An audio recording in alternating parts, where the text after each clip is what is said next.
Hair is soaked from my prayer walk today. But anyways, I wanted to get on here because the verse of the day today in Bible app is so good. And if you're in a busy season, let me just suggest you opening up the Bible app every single morning and just reading the verse of the day at least, and let it just lay on your heart and sit with you throughout the day. Let it be your conversations with God.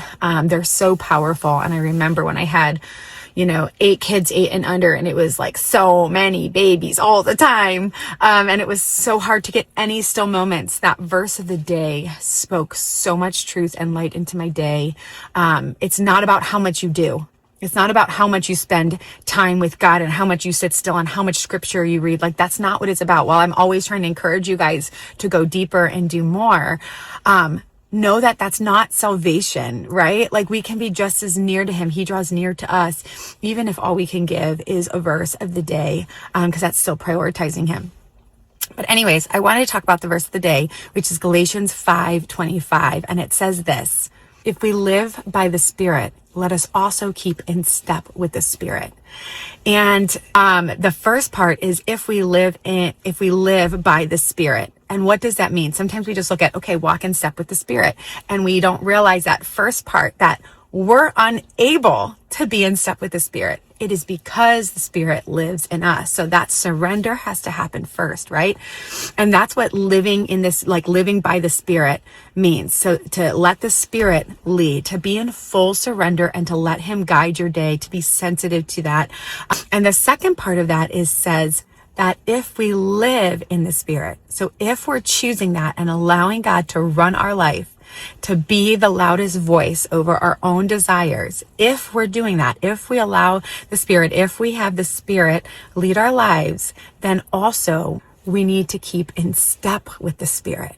So that means sometimes the plans we have look very, very different. And this was something I needed so bad today, because a lot of my plans this year and things that I felt that the Lord was leading me into doing, and that he was leading me into doing, but it can shift and turn with the circumstances, because many people are involved and we're in a broken world. And so sometimes plans shift and change, but God is still good. And the importance is to be sensitive to that Spirit, to say, while I wanted it to look this way, since I am living by the Spirit, I need to walk in the Spirit. So it is no longer what I'm supposed to do, or it is no longer supposed to look the way I want. When we take our focus off the glory of God and having that be our main focus, right? Then we're no longer walking in step with the Spirit, because the Spirit is God's Spirit to glorify him always. It's not to make us feel good or to elevate us ever.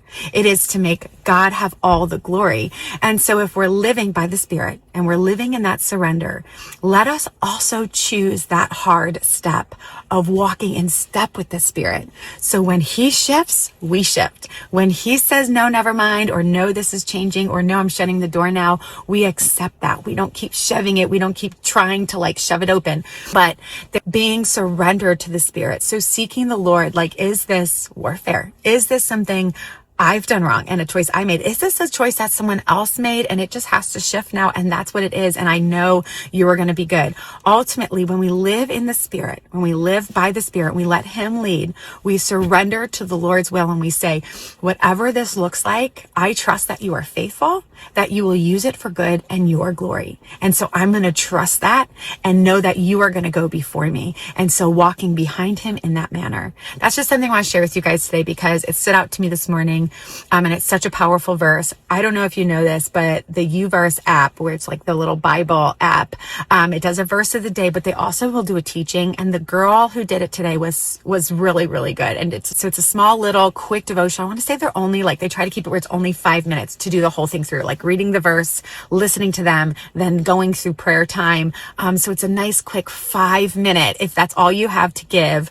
And it's super easy because it's just on your app on your phone.